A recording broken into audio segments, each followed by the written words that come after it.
Déjame ver. ¿Dónde está negra? Negra, no sé dónde está. Alguien de la negra. O déjame ver frío y aquí andas. Ven acá. No, se va a querer salir contigo.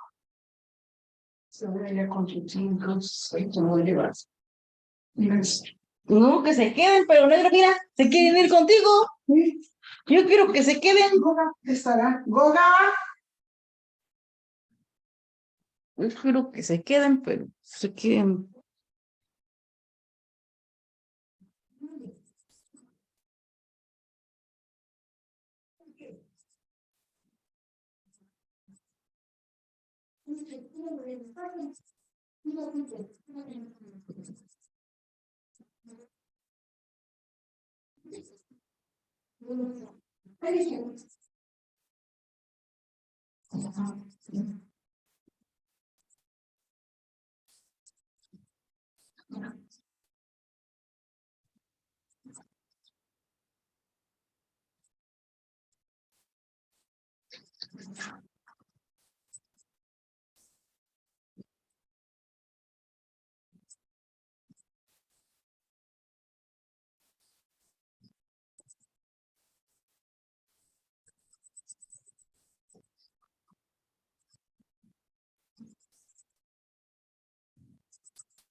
Y este teléfono, porque no se me ha oído fijar en las metas.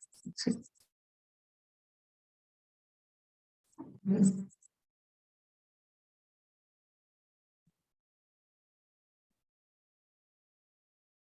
Yo tenía la intención.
Buenas noches. Buenas noches. Buenas noches.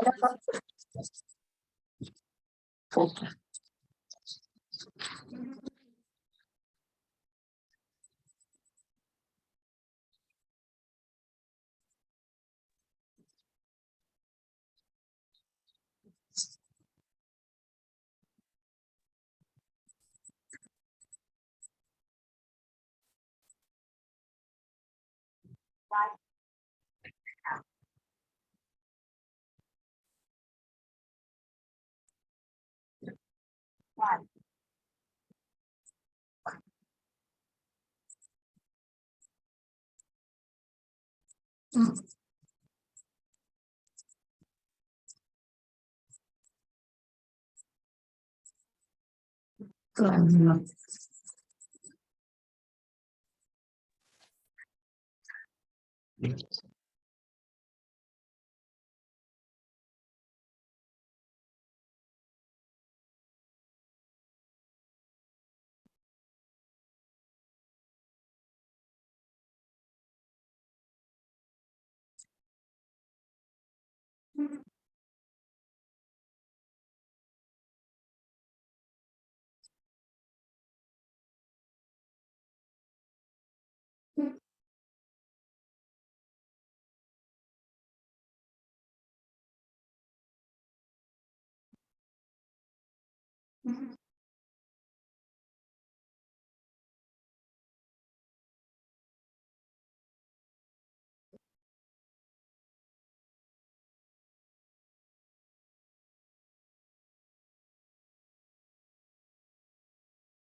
Mira esta.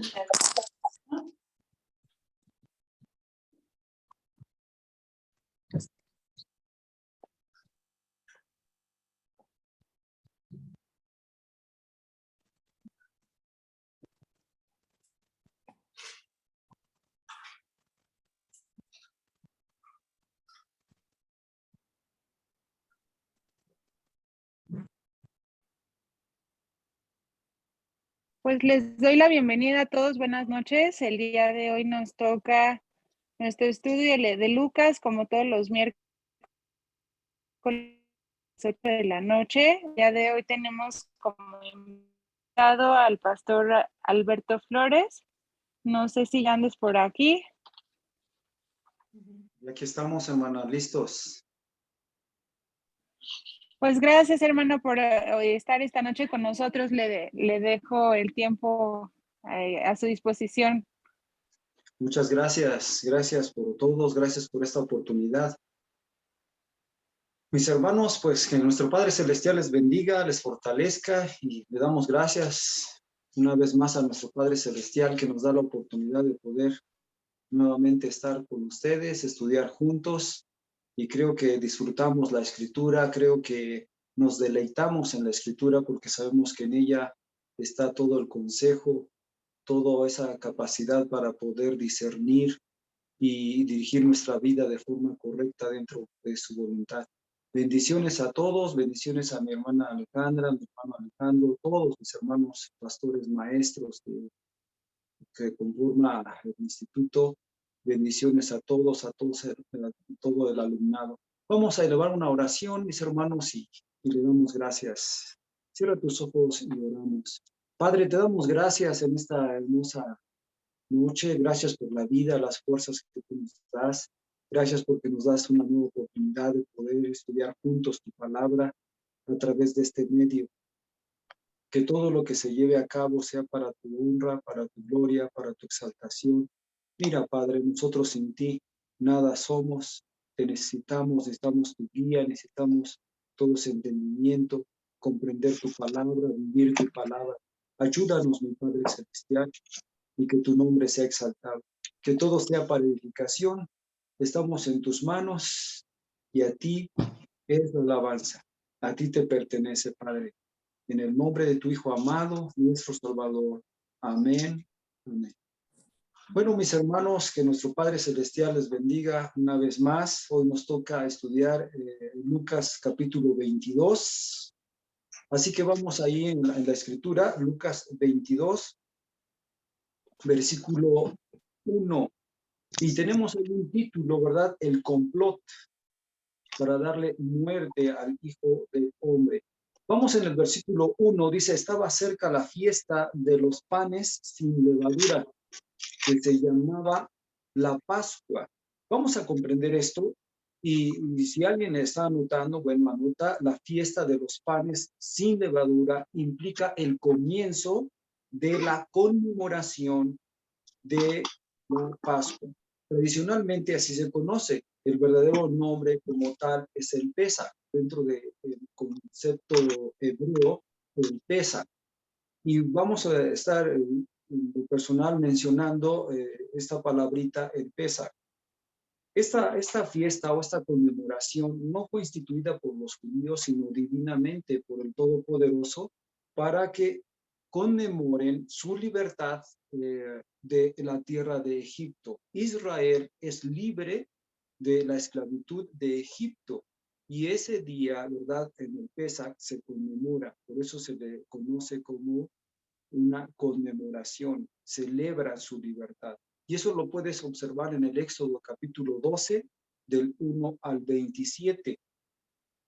Éxodo 12 del 1 al 27. Pero vamos entonces, la fiesta de los panes sin levadura implica el comienzo de la conmemoración de esta fiesta del Pesaj. Vamos a observar en el versículo 2, queridos hermanos, dice, y los principales sacerdotes y los escribas buscaban cómo matarle, porque temían al pueblo. Vamos a entender esto. Los principales sacerdotes, escribas y fariseos buscaban la forma cómo matarle. Juan 11, 47 y 50. Vamos a observar ahí qué dice Juan capítulo 11, versículo 47, porque ellos se reúnen ahí, lo que conocemos como el Sanedrín. Vamos a observar allí 11:47 de Juan, dice, entonces los principales sacerdotes y los fariseos reunieron el concilio y dijeron, ¿qué haremos? Porque este hombre hace muchas señales. Si le dejamos así, todos creerán en él y vendrán los romanos y destruirán nuestro lugar santo y nuestra nación. Versículo 49. Entonces Caifás, uno de ellos, sumo sacerdote aquel año, dijo, vosotros no sabéis nada, ni pensáis que nos conviene que un hombre muera por el pueblo y no que toda la nación perezca. El aspecto, queridos hermanos, el aspecto religioso, legalista, externalista, continuamente ataca la verdad. Y eso obviamente no hallaba cabida, el mensaje de Cristo, el Mesías, no hallaba cabida en el corazón de los religiosos y por eso tenían celo religioso querían desaparecer al Mesías. Vamos ahí en el versículo 3 que dice 22:3 de Lucas, regresamos a Lucas, dice la escritura, y entró Satanás en Judas, por sobrenombre Iscariote, el cual era uno del número de los 12. ¿Cómo entendemos este pasaje de entró Satanás en Judas? Bueno, no necesariamente estamos hablando, queridos hermanos, de una posesión como tal, aunque no descartamos esa posibilidad, sino que Judas, queridos hermanos, decidió en su malvado corazón tener un arreglo con los principales sacerdotes y jefes de la guardia para dar muerte a su maestro sin causar un levantamiento del pueblo a cambio de dinero. Vamos a observar qué dice el 4 al 6 del mismo 22. Y este fue y habló con los principales sacerdotes, Judas, y con los jefes de la guardia de cómo se le entregaría. Ellos se alegraron y convinieron darle ¿qué? Dinero. Y él se comprometió y buscaba una oportunidad para entregárselo a espaldas del pueblo. ¿Por qué espaldas del pueblo? Bueno, porque ya había multitudes que compaginaban, que estaban con las enseñanzas de nuestro Salvador. En el sentido espiritual, queridos hermanos, a través de Judas y el aspecto religioso y externalista, querían dar muerte al Hijo del Hombre. En otras ocasiones, ellos habían intentado, como dice Juan capítulo 10, solo anotas ese pasaje, Juan 10, 31 al 42, ellos habían intentado darle muerte a nuestro Salvador, querían apedrearlo, quisieron apedrearlo. En Lucas 4:29 hay otra ocasión que hicieron despeñarlo. Y con toda seguridad, Satanás quería darle muerte a nuestro Salvador de otra forma que no sea el tema de la cruz. Pero la soberanía de nuestro Padre Celestial siempre está aquí. El Salmo capítulo 22, versículo 16 al 18, registra una parte de cómo él tenía que morir. Y dice la Escritura, tenía que ser horadado sus manos y sus pies, dice la Escritura. No tenía el Mesías que morir a pedradas o despeñado o de otra forma, porque sé que, como lo enseña la Escritura, el enemigo intentó matarlo con anterioridad, pero obviamente no era ni el tiempo ni soberanamente el decreto establecido de que el Mesías muriera así. Él tenía que llegar a la cruz y ser horadado sus manos y sus pies. Vamos con el versículo 7. Dice la Escritura, ahí tenemos otro punto importante. Llegó el día de los panes sin levadura, en el cual era necesario sacrificar el cordero del Pesaj. Muy bien, vamos a entender. Esta fiesta conmemorativa donde se celebraba la liberación de Israel de la esclavitud de Egipto, tenía, queridos hermanos, otro elemento muy importante que no es más que el sacrificio del cordero. Y eso lo encuentras en Éxodo capítulo 12, del 12 al 14. Éxodo 12, 12 al 14. Un elemento muy importante dentro de la Pascua o del Pesaj era el sacrificio del cordero. Recordamos allí en el Éxodo cuando se vino el tema de la muerte de los primogénitos, ¿a qué se le dio a entender los hebreos o los de Israel, queridos hermanos, de que ellos sacrificaran un cordero? Y esa sangre lo iban a juntar en un lebrillo y lo iban a untar en los dinteles de la puerta, de tal manera cuando la muerte pasaba, simplemente pasaba por alto. Y es lo que significa la palabra pesa, pasar por alto o saltar. Eso es lo que significa pesa. Y la sangre que tipifica, o el cordero que tipifica a nuestro Salvador, el cordero, el verdadero cordero, el tipo y el antitipo, queridos hermanos, su sangre nos libra de la muerte. Su sangre, dice la Escritura 1:7 de 1 de Juan, nos limpia de todo pecado. Pero vamos a observar, queridos hermanos, Este elemento principal de Pesaj, el sacrificio del cordero, la sangre del cordero tenía que ser puesta en los dinteles para que la muerte pasara por alto y no hiciera estragos. Entonces, vamos a leer el 22:7. Ahí tenemos un título, institución de la cena. Llegó el día de los panes sin levadura, el cual era necesario sacrificar el cordero de la Pascua. Y el Mesías envió a Pedro y a Juan diciendo, id y preparad el Pesaj para que la comamos. Ellos le dijeron, ¿dónde quieres que la preparemos? Ve aquí. Al entrar en la ciudad os saldrá al encuentro un hombre que lleva un cántaro de agua, seguidle hasta la casa donde entrare. Y decida al padre de familia de esa casa, el maestro te dice, ¿dónde está el aposento donde he de comer el Pesaj con mis discípulos? Entonces él os mostrará un gran aposento alto, ya dispuesto, y dice nuestro Salvador, el maestro, preparad allí. Fueron pues y hallaron, como les había dicho, y esto obviamente sigue sorprendiéndonos, porque tal y como el Salvador dijo con detalles, con lujo de detalles, así realmente pasaba. Y prepararon la Pascua, o sea, el Pesaj. Cuando era la hora, se sentó a la mesa con él los apóstoles y con él los apóstoles. Y les dijo, ¿cuánto he deseado comer con vosotros esta Pascua o este Pesaj antes que padezca?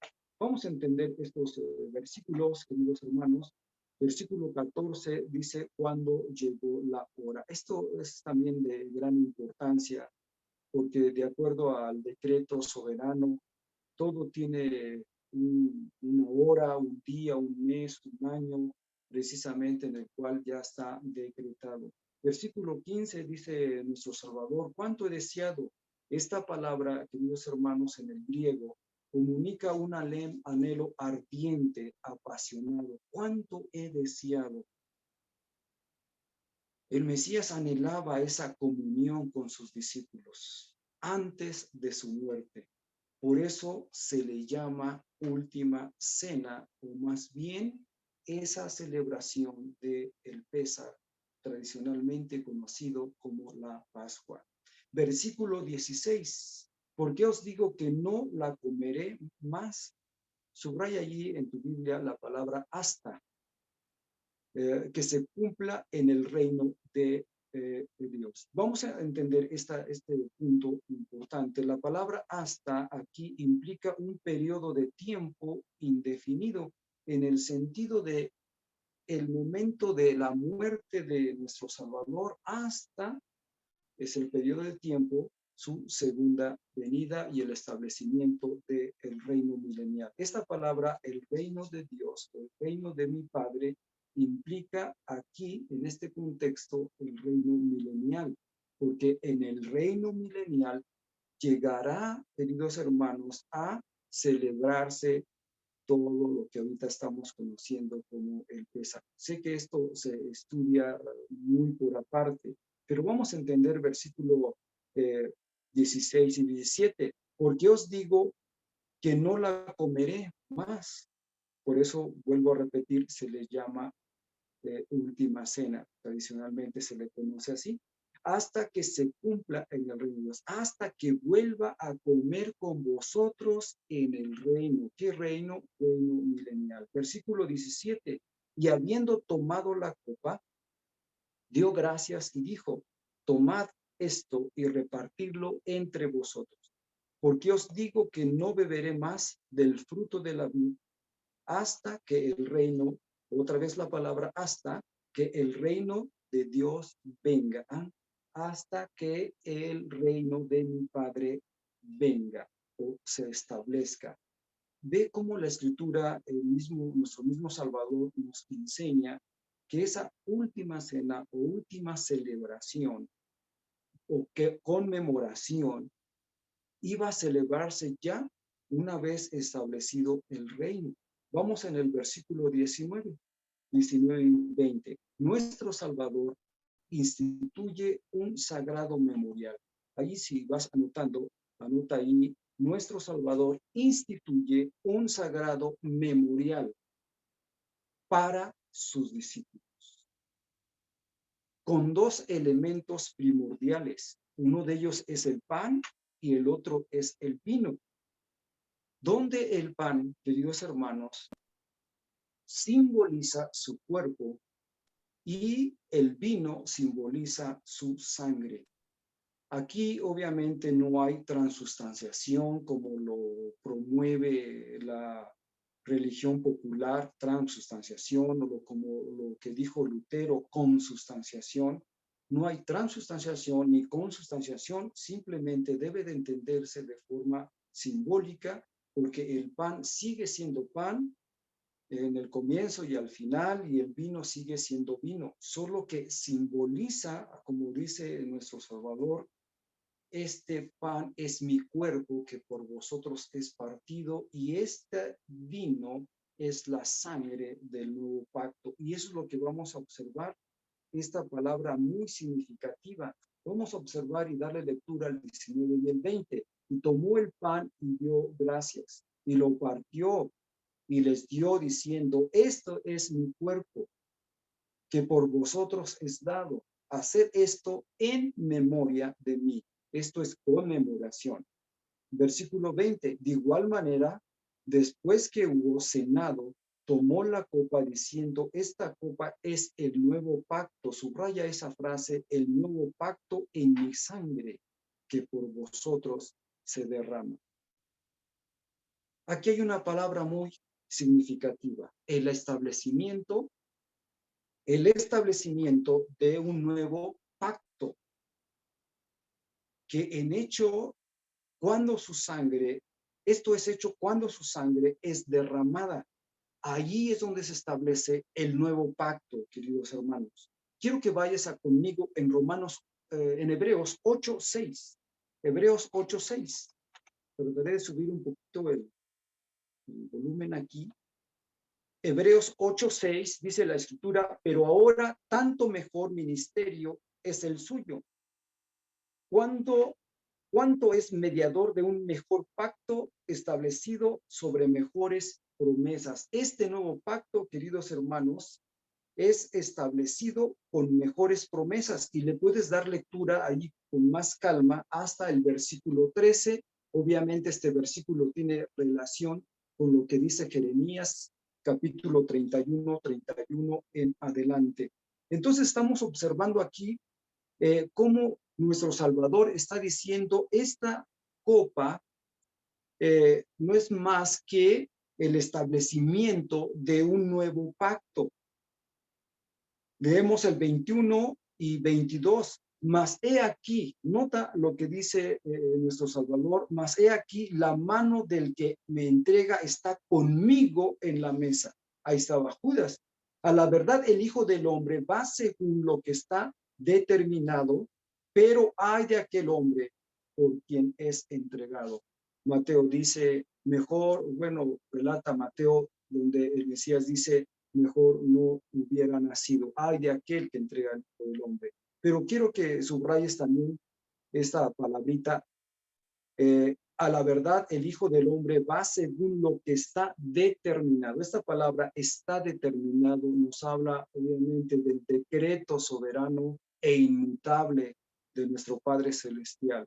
Así está escrito y así sucederá. Como dice Mateo capítulo 5, versículo 17, no vine a abrogar la ley, no vine a hacer un lado la ley o lo que está escrito, sino vine a cumplirlo. 5:39 de Juan dice, escudriñad las escrituras porque en ellas os parece que tenéis la vida eterna y ellas son las que dan testimonio de mí. Entonces todo lo que está determinado soberanamente tenía que suceder con lujo de detalles. Versículo 23, entonces ellos comenzaron a discutir entre sí quién de ellos sería el que había de hacer esto, o sea, de entregar a su propio maestro. Vamos a pasar al versículo 24 al 30, donde dice la grandeza del servicio. La grandeza del servicio. No sin antes, ¿verdad? Anotas un pasaje para alimentar un poquito más sobre el tema de la cena. Primera carta a los Corintios 11, 23 al 26. Primera carta a los Corintios 11, 23 al 26. Muy bien. La grandeza del servicio. Hubo también entre ellos una gran discusión sobre quién de ellos sería el mayor. Pero él les dijo, los reyes de las naciones se enseñorean de ellas, y los que sobre ellas tienen autoridad son llamados bienhechores. Y escucha lo que dice en el 26, mas no así vosotros. En otras palabras, ¿ven cómo trabaja el sistema? ¿Ven cómo ellos les gusta señorear y les gusta el poder y les gusta ser famosos y tener reconocimientos y grande fama? Mas no así vosotros. Eso es interesante comprender, queridos hermanos. Así como nuestro Salvador dijo, estáis en el mundo, pero no sois del mundo. Y creo que somos, ¿verdad?, de aquellos pocos que por la gracia de nuestro Padre Celestial hemos sido llamados para su gloria, para su reino, para alabanza, para testimonio de su nombre, a través de toda una vida transformada. Pero vamos a observar esto, que el servicio aquí es de gran importancia para nuestro Salvador, de que todos nosotros podamos realmente estar en él. Vamos allí, dice, más no así a vosotros. Recuerdo esa palabra de Efesios aquí 4:20, donde el apóstol dice, más vosotros no habéis aprendido así de Cristo, de nuestro Salvador. Él no te enseñó estas cuestiones, te enseñó a que huyas de las cosas del mundo. Versículo 27 dice, porque ¿cuál es mayor? ¿El que se sienta a la mesa o el que sirve? ¿No es el que se sienta a la mesa? Dice la Escritura, mas yo estoy entre vosotros como el que sirve. Voy a volver a leer el 27, porque ¿cuál es mayor, el que se sienta a la mesa o el que sirve? No es el que se sienta a la mesa, mas yo estoy entre vosotros como el que sirve. Recuerdo ese pasaje de Mateo capítulo 28, donde dice, he descendido del cielo no para ser servido, sino para servir y dar mi vida en rescate de muchos. Versículo 28, nota lo que dice nuestro Salvador, pero vosotros sois lo que habéis permanecido, los que habéis permanecido conmigo en mis pruebas. Vamos a entender esto, queridos hermanos. La frase, mas no así vosotros, en otras palabras, ustedes no seguirán los estándares del mundo, ustedes seguirán los estándares del reino celestial, la humildad, el servicio, la justicia, el amor, la misericordia, el perdón, etcétera. Estos son los estándares del reino celestial. Y cuando la Escritura dice en 6:33, más buscad primeramente el reino de nuestro Padre Celestial y su justicia, a esto se refiere. Busca seguir la justicia, busca seguir la verdad, busca ser santo, ser piadoso, ser misericordioso, ser humilde. Estas son las cosas que provienen de allá arriba. Colosenses capítulo 3 también nos enseña, buscas las cosas de allá arriba. Y vamos a entender esto. Versículo 28. La permanencia de un verdadero discípulo, lo vemos en el 28. Dice el maestro, pero vosotros sois los que habéis permanecido conmigo en mis pruebas. ¿Qué dice Juan 8:31? Si permanecieres en mi verdad, seréis verdaderamente mis discípulos. ¿Cuál es la característica de un verdadero discípulo? La perseverancia en la verdad. Esto es en su palabra. Esto es en su presencia. Esto es prácticamente de cómo nosotros podemos darnos cuenta si somos verdaderos discípulos permaneciendo en la verdad. Y obviamente incluye todo lo que acabamos de decir, el tema de la justicia, la humildad, la misericordia, el amor, etcétera. Versículo 29, vamos a darle lectura. Yo pues os asigno un reino como mi Padre me lo asignó a mí. El Mesías les dice a los 11, les dice, Yo pues os asigno un reino. Aquí hay una recompensa, como mi Padre me lo asignó a mí, para que comáis y bebáis en mi mesa. Es interesante el versículo 30, porque esto es prácticamente la certificación de lo que dice en el versículo 16, cuando dice, porque os digo que no la comeré, hablando del pan y del vino, o ya más dentro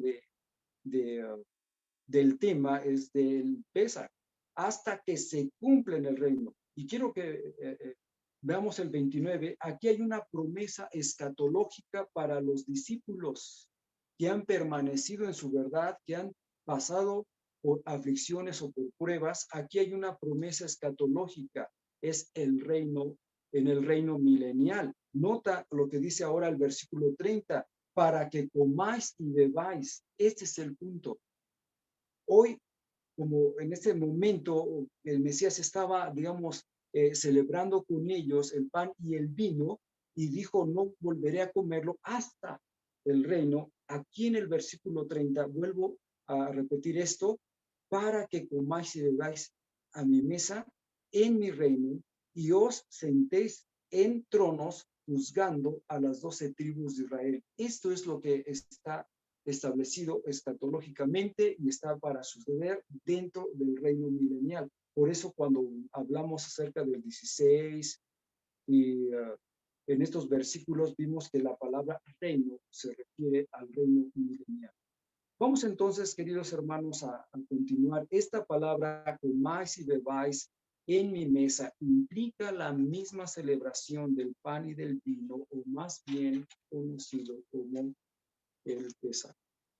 Nos vamos a otro punto, queridos hermanos, donde el versículo 31 dice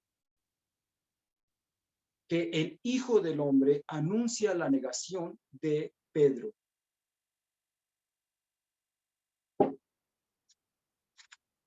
Versículo 31, nuestro maestro le dice a Simón, he aquí Satanás os ha pedido para zarandearos. Aquí aprendemos una lección importante. El enemigo no puede tocarnos sin autorización soberana. Recordamos a Job en el capítulo 1, versículo 6 al 12, y también capítulo 2, del 1 al 6, cuando el enemigo pedía autorización en ese sentido para tocar a Job y sus bienes, etcétera, y el Todopoderoso, ¿verdad? Bastaba que dijera sí o no. ¿Y qué crees que lo que dijo con Pedro? Bueno, el Mesías permitió que fuese probado en este sentido o zarandeado de parte del enemigo. ¿Quién? Pedro. Vamos a observar y leamos el 31. Dijo también el Señor, Simón, Simón, he aquí Satanás os ha pedido para zarandearos como a trigo. Versículo 32, pero yo os he rogado por ti que tu fe no falte, y tú una vez vuelto, confirma a tus hermanos. El maestro autorizó para que el enemigo haga estragos en la vida de Pedro.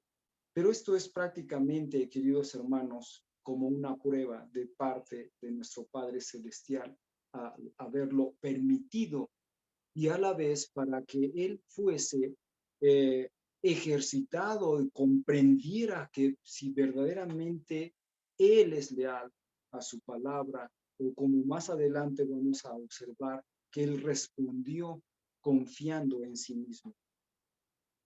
Leemos lo que sigue. Dice la escritura, yo he rogado por ti para que tu fe no falte. Quizás alguno, queridos hermanos, se pregunte, ¿alguien está orando o pidiendo por mí? Quizá eso no debería necesariamente preocuparnos, porque la escritura nos dice que nuestro Salvador ya oró por nosotros. Juan capítulo 17, teológicamente se da a entender como la oración sacerdotal, y ahí es donde el Mesías pide por sus discípulos, pide por nosotros. En este sentido, queridos hermanos, Él rogó por nosotros. Él está con nosotros. Él dice 28:20 de Mateo, dice la escritura, yo estoy con ustedes todos los días.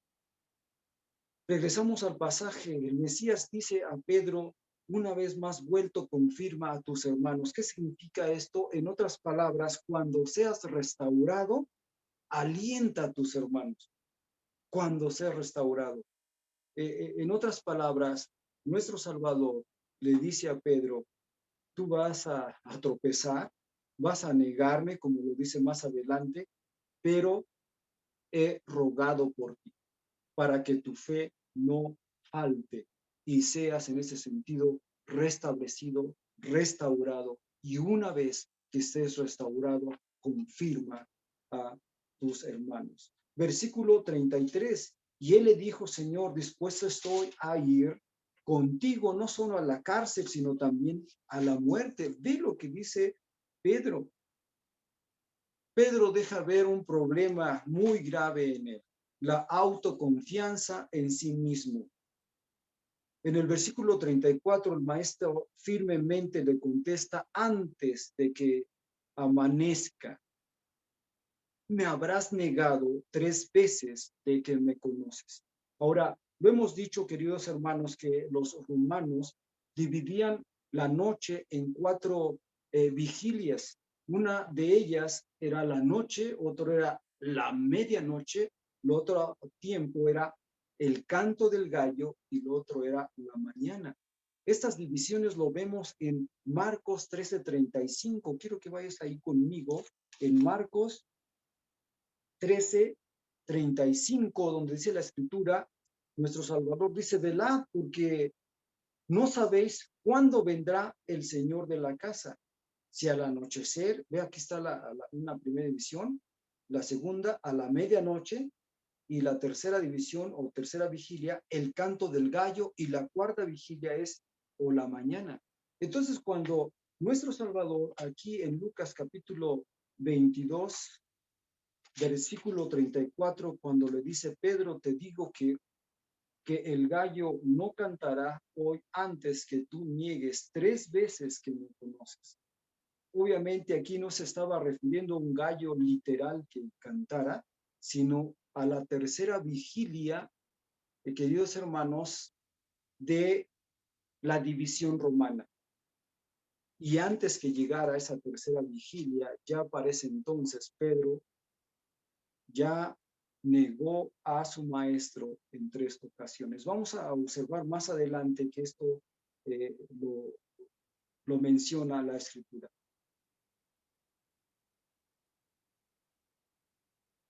Vamos a observar, queridos hermanos, ahora el pasaje del versículo 35 al 38. Hoy tenemos un título, dice bolsa, alforja y espada. Vamos a entender eso. Con anterioridad, queridos hermanos, en su ministerio, nuestro Salvador, el Maestro, había enviado a sus discípulos sin bolsa, sin alforja y sin capa. Eso lo menciona en Lucas capítulo 10, versículo 4. En otras palabras, en esa ocasión, solo lleven lo esencial. Al fin de cuentas, nada les faltará. Y en pocas palabras, nada les faltó. Pero aquí en el versículo 36, 35 y 36, vamos a entender algo importante, muy importante. Dice, y les dijo, pues ahora, ve cómo cambia la situación. El que tiene bolsa, tómela, y también la alforja. Y el que no tiene espada, venda su capa y compre una espada. ¿Qué significa esto? El Mesías estaba a punto de ir a la cruz y ellos iban a entrar en una nueva faceta de servicio, donde ahora iban a ser expuestos al hambre, al peligro, y les sería necesario hacer provisión. Por eso en el versículo 36 dice, pues ahora el que tiene bolsa, tómela. Anteriormente te dije que no la tomes, yo te voy a sustentar en el camino, e incluso las mismas familias, como lo citamos en Lucas 10:4, nos enseña de cómo fueron sustentadas con comida, pero ahora que el maestro iba a ir a la cruz, presencialmente él ya no iba a estar con él, o sea, literalmente. Y ahora en el 36 les dice, ahora el que tiene bolsa, tómela. y el que tiene alforja también tómala. Ahora, repito esta explicación, el Mesías estaba a punto de ir a la cruz y ellos iban a entrar en una nueva faceta de servicio, donde ahora iban a ser expuestos al hambre, al peligro, y les sería necesario hacer provisión. Ahora, ¿qué hay con el tema de la espada? ¿Qué significa aquí? Porque dice, vende, el que no tiene espada, venda su capa y compre una. ¿Qué significa? Está diciendo, defiéndanse, peleen contra sus enemigos. No es así, porque la Escritura dice, aún amarás a tus propios enemigos, y también la Escritura dice que nuestras armas no son carnales, sino poderosas en Él, etcétera. Algunos creen que la espada, queridos hermanos, era para defensa solo contra los animales feroces. De otra forma, si la espada fuera para defensa contra sus enemigos, no sería la interpretación correcta, porque se estaría contradiciendo los pasajes de Juan 18:36, donde nuestro Salvador le dice a Pilato, mi reino no es de este mundo. Si mis seguidores o mi reino fuera de este mundo, mis seguidores, ¿qué hicieran? Pelearían, dice la Escritura. Y obviamente no es el punto. En Mateo 5:44, la palabra dice, amad a vuestros enemigos. Y en segunda carta a los Corintios, capítulo 10:4, dice, porque las armas de nuestra milicia no son carnales. Y entonces, ¿a qué espada se refiere? Bueno, lo más probable que nuestro Salvador se estaba refiriendo es de que carguen una espada precisamente para defensa en contra de algunos o animales feroces, no contra el hombre. Vamos a entender más esto adelante, queridos hermanos. Versículo 37, ¿por qué os digo que es necesario que se cumpla todavía en mí aquello que está escrito? Una vez más, ¿quién lo escribió? Nuestro Padre Celestial. Y tal y como lo escribió, así se tenía que cumplir en nuestro Salvador. Y fue contado, dice, con los inicuos, porque lo que está escrito de mí tiene, dice, cumplimiento. Este es el respaldo, creo yo, que resalta en toda la Escritura el carácter profético. Como el Antiguo Testamento, que no más habla y apunta de forma directa a nuestro Salvador, y todo viene a cumplirse en él. La gran mayoría de profecías se cumplieron en él, y digo la gran mayoría porque otras están para cumplirse, como su segunda venida, el establecimiento del reino y demás. Vamos a entrar, queridos hermanos, en el versículo 38. ¿Qué dice en el versículo 38? Entonces ellos dijeron, Señor, aquí hay dos espadas, o sea, literalmente hablando.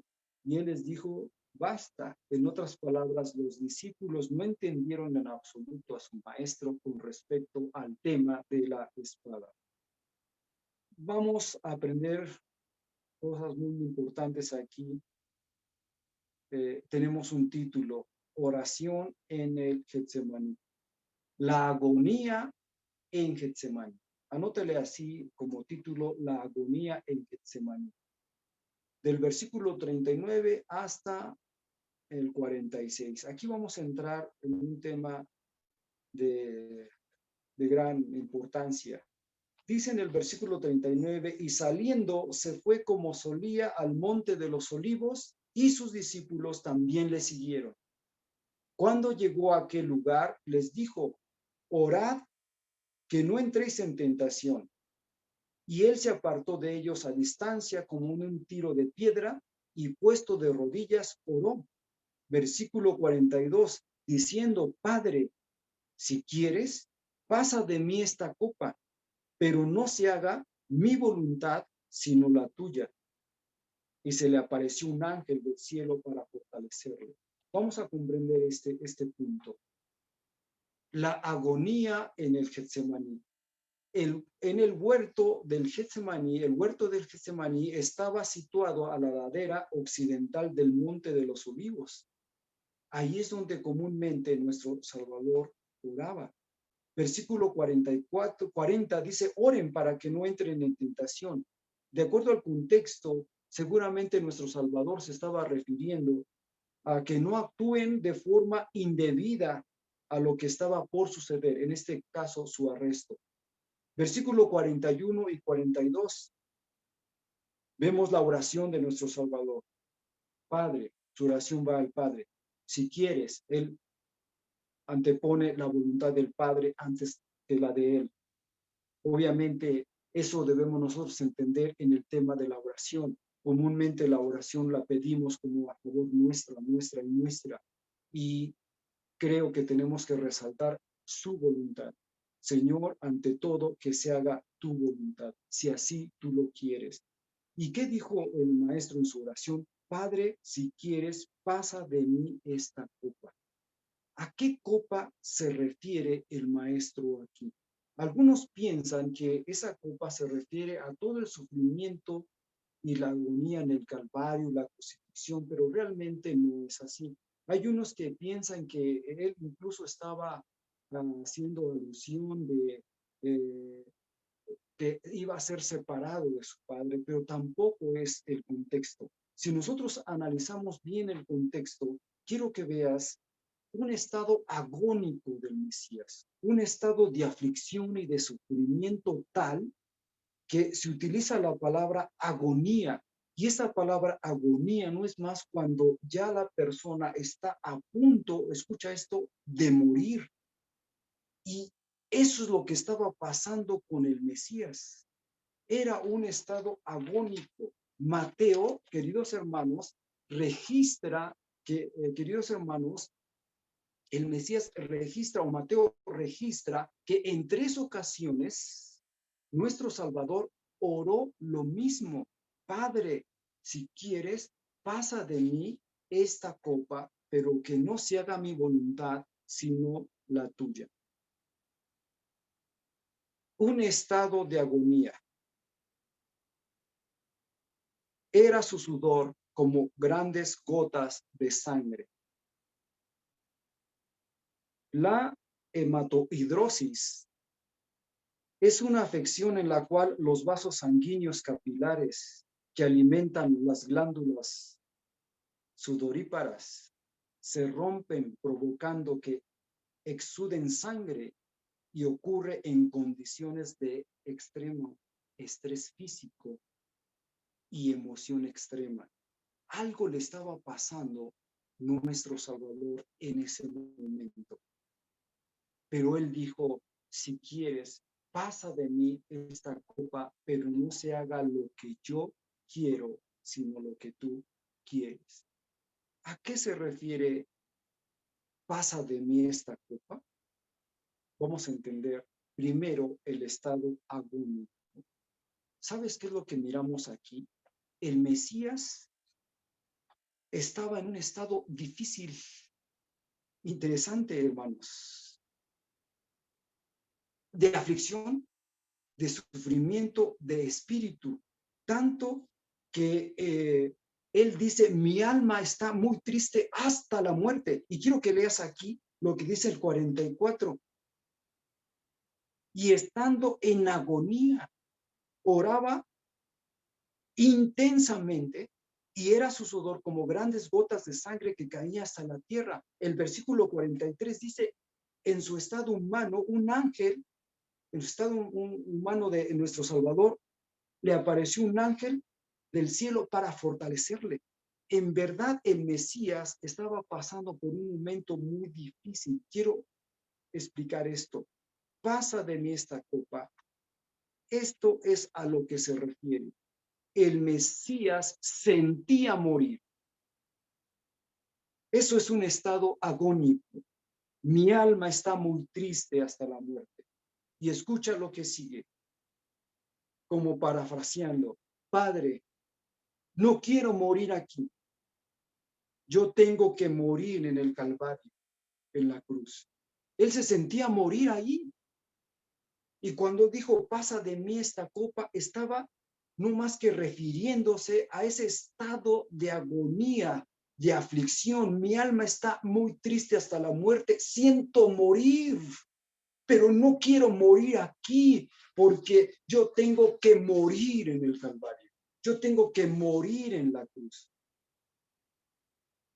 ¿Por qué digo esto? Quiero que vayas conmigo en Juan 12. Juan 12, 27 y 28. Ese estado agónico de nuestro Salvador. Juan 12, 27 y 28. Dice la Escritura, ahora está turbada mi alma. ¿Y qué diré? Padre, sálvame de esta hora. Estaba pidiendo a nuestro Salvador, sálvame de la cruz y del dolor y toda esa humillación de los látigos y todo eso. No estaba diciendo eso, Padre, sálvame a esta hora. ¿Qué dice el Mesías? Mas para esto he llegado a esta hora. Padre, glorifica tu nombre. Entonces vino a voz del cielo, lo he glorificado y lo glorificaré otra vez. Estoy leyendo Juan 12, 27 y 28. Él no se estaba refiriendo al tema de la cruz. Él mismo sabía, para esto he venido. Entonces, ¿qué pasó en el Getsemaní? ¿Qué pasó con esa oración intensa? ¿Qué pasó con ese estado agónico, tanto que su sudor era como gotas de sangre? ¿Qué pasó con lo que Mateo dice, mi alma está muy triste hasta la muerte? Él describe así al Mesías que dijo estas palabras y ora en 3 ocasiones lo mismo. Él estaba en un estado agónico y dice, no permitas que muera yo aquí. Padre, si quieres, pasa de mí esta copa, porque él tenía que morir en el Calvario. Vamos a observar ahora o darle lectura. Regresamos a 22, 45 y 46 de Lucas. Dice la Escritura, cuando se levantó de la oración y vino a sus discípulos, los halló durmiendo a causa de la tristeza. Y les dijo, ¿por qué dormís? Levantaos y orad para que no entréis en tentación. Y vemos otra vez el tema de oración que es una vez dicha a los discípulos. Vamos con otro título aquí, queridos hermanos, el arresto de nuestro Salvador. Y vemos en el versículo 47, vino uno de los 12 y entrega a su maestro. Vino Judas. Judas, uno de los 12, entrega a su maestro. Así le vamos a titular. Judas, uno de los 12, entrega a su maestro. Versículo 47, mientras él aún hablaba, se presentó una turba y el que se llamaba Judas, uno de los 12, iba al frente de ellos y se acercó hasta Jesús para besarle. Esto no es más que un cumplimiento, queridos hermanos, del Salmo 41:9. Quiero que vayas ahí conmigo, el Salmo 41:9, y voy a darle lectura. Aún el hombre de mi paz, en quien yo confiaba, el que de mi pan comía, alzó contra mí el calcañar. Una profecía cumplida. Vamos a observar aquí, regresamos a Lucas, donde Judas, que se consideraba como el hombre más de confianza, como aquel que metía el pan en el plato, dentro de la cultura judía, esto habla de una extrema amistad, muy amistad, de tal manera que había tanta confianza, y más sin embargo, le traicionó. Judas había llegado con un grupo de principales sacerdotes, ancianos y jefes de la guardia del templo para arrestar a su maestro, a su propio maestro. Por previo acuerdo, el traidor tenía que señalar quién era su maestro. Stewart comenta y dice, Judas traicionó a su maestro, no con un grito, ni con un golpe, ni una puñalada, sino con un beso. Versículo 49 al 41. Dice la Escritura, leamos, viendo lo que estaba con él, lo que había de acontecer, le dijeron, Señor, ¿iremos a espada? ¿Iremos a espada? ¿Iremos a espada? Y uno de ellos hirió a un siervo del sumo sacerdote que conocemos por los otros evangelios, que era Pedro. y le cortó la oreja derecha. Entonces respondiendo, el Mesías dijo, basta ya, dejad, y tocando su oreja le sanó. Y Jesús dijo a los principales sacerdotes y a los jefes de la guardia del templo y a los ancianos que habían venido contra él como contra un ladrón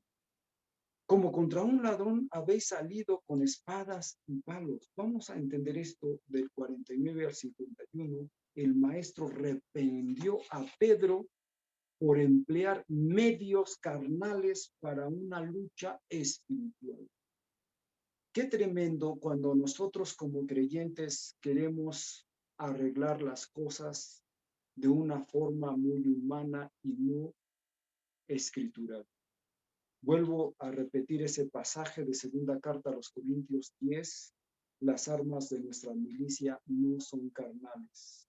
Y Efesios capítulo 6, versículo 12, dice la escritura, porque no tenemos lucha contra carne ni sangre. Y Pedro humanamente quiso defender a su maestro, sacó la espada e hirió a uno de aquellos hombres cortándole la oreja. Pero ¿qué hizo nuestro Salvador? Aún en ese estado de arresto, aún en un estado contrario, queridos hermanos, todavía hizo una sanidad. Vamos a seguir adelante, versículos 52 y 53. Y Jesús les dijo a los principales sacerdotes y a los jefes de la guardia del templo y a los ancianos que habían venido contra él, como contra un ladrón habéis salido con espadas y palos. Habiendo estado con vosotros cada día en el templo, no extendisteis las manos contra mí, mas esta es vuestra hora. Nota esa frase, y la potestad de las tinieblas. Esta frase, mas esta es vuestra hora. El Todopoderoso soberanamente entregó a su Hijo en manos de los hombres religiosos y pecadores. Y detrás de todo ello, el poder del enemigo, el poder de las tinieblas. Vamos a observar el pasaje donde nos enseña acerca ya de cómo Pedro niega al Hijo del Hombre. Versículos 54 al 62. Pedro sintió, vamos a observar más allá de toda su traición y su pecado, sintió el peso de su traición. Vamos en el 54 y le damos lectura. Y prendiéndole, le llevaron y le condujeron a casa del sumo sacerdote. Y Pedro le seguía de lejos. Y habiendo ellos encendido fuego en medio del patio, se sentaron alrededor, y Pedro se sentó también entre ellos. Pero una criada, al verle sentado al fuego, se fijó en él y dijo, también éste estaba con él. Pero él lo negó diciendo, mujer, no lo conozco. Nota eso. Versículo 58. Un poco después, viéndole otro, dijo, tú también eres de ellos. Y Pedro dijo, hombre, no lo soy. Versículo 59. Como una hora después, otro afirmaba diciendo, verdaderamente también estaba con él, porque es Galileo. Versículo 60. Y Pedro dijo, hombre, no sé lo que dices. Y enseguida, mientras él todavía hablaba, el gallo cantó. Otra vez volviendo con el tiempo de la vigilia, el canto del gallo. Versículo 61. Entonces vuelto el Señor miró a Pedro, y Pedro se acordó de la palabra del Señor que le había dicho, antes que el gallo cante, me negarás 3 veces. Y Pedro, saliendo fuera, lloró amargamente. Vamos a entender esto tan importante. En el versículo 62, Pedro sintió el peso de su traición, el peso de su pecado. Y escucha esto, buscó restauración, cosa que Judas no hizo. El verdadero creyente busca siempre estar a cuentas con su Salvador. Confiesa y se aparta de su pecado. Pedro fue restaurado. El que no es creyente verdadero no siente peso de su pecado, no le interesa estar a cuentas. Y Judas prácticamente es lo que expresó.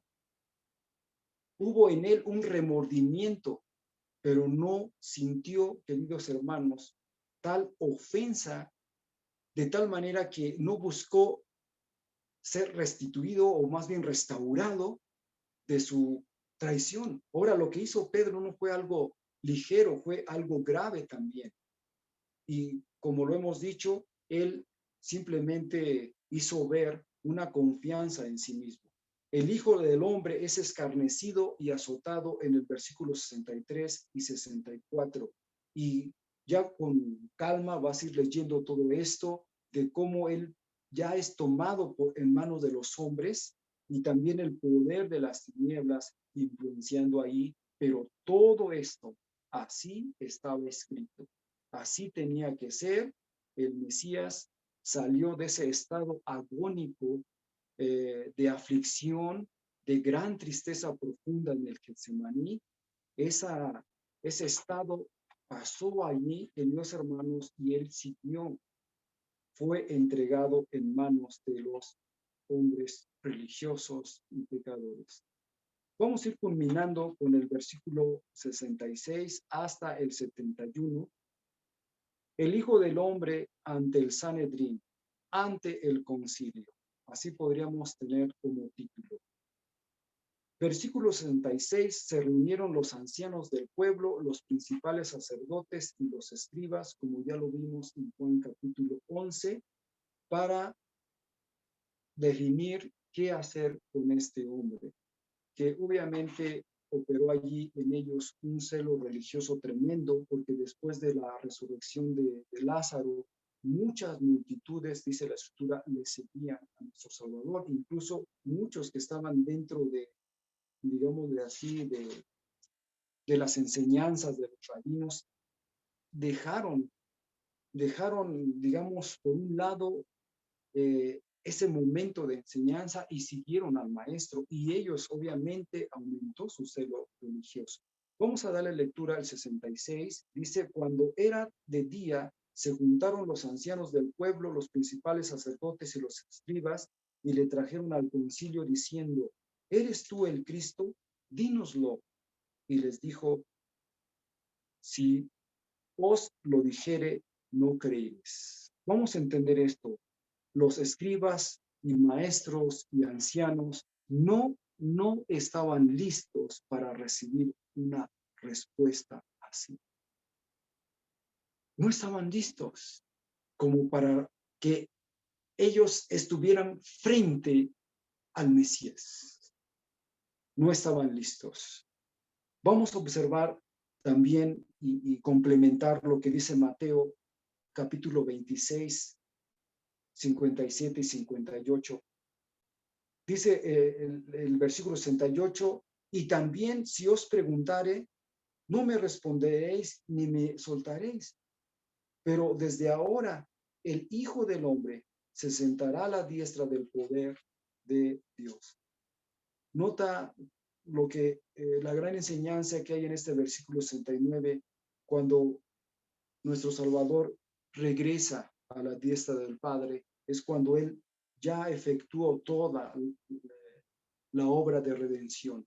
Y es obviamente cuando Él es ascendido y va a la diestra donde antes, en la eternidad pasada, Él estaba a la diestra con su Padre.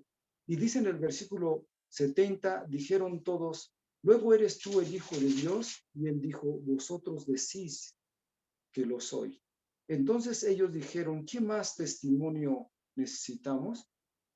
Porque nosotros mismos lo hemos oído de su boca. Y prácticamente ellos lo sentenciaron porque a muerte, porque había blasfemado. Entonces vemos allí el pasaje de Mateo 26, todo este Mateo 26, 59 al 66, miramos lo que pasa ahí en el concilio y cómo el sumo sacerdote rasga sus ropas, y eso es un estudio tan profundo ahí de cómo al momento en que él rasga sus ropas, él simplemente es descalificado en el sacerdocio, y esto entra un estudio muy hermoso en el sentido de que no es ya los hombres en cuestión de sacerdocio, sino ahora el nuevo sacerdocio, que no es levítico, sino según el orden de Melquisedec, el sumo sacerdote, nuestro Salvador.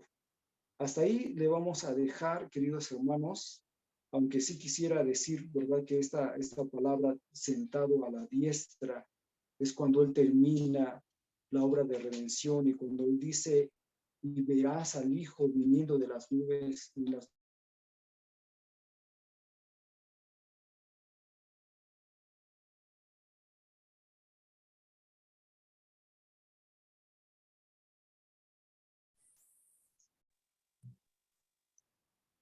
¿Nos escucha? No se escucha. vamos. Padre, te damos gracias en esta hermosa noche. Gracias porque nos das este privilegio de poder observar tu palabra, analizarla. Yo sé que por asuntos del tiempo nos vamos un poco rápido, pero ayúdanos, Padre, a observar el gran amor que tú tienes y has tenido para nosotros, Padre. Tú has rogado por nosotros, tú estás con nosotros todo el tiempo, tu amor ya ha sido entregado de una forma plena. Padre, gracias por todo lo que hiciste. Sabemos que tú tomaste nuestro lugar, tu obra vicaria fue hecha ahí en la cruz, y sabemos, Padre, el gran amor que tú nos tienes. Ahora tenemos que seguirte a ti, buscar las cosas de arriba, no pensar como los hombres y las mayorías piensan, porque estamos en el mundo, pero no somos del mundo. Sabemos, Padre, que estamos aquí para una tarea y un servicio especial, y que todo sea para tu gloria y para tu alabanza. En tus manos estamos, y bendice a tu pueblo, bendice a tus hijos. En el nombre de tu Hijo amado, nuestro Salvador. Amén. Amén. Pues bendiciones, hermanos. Amén.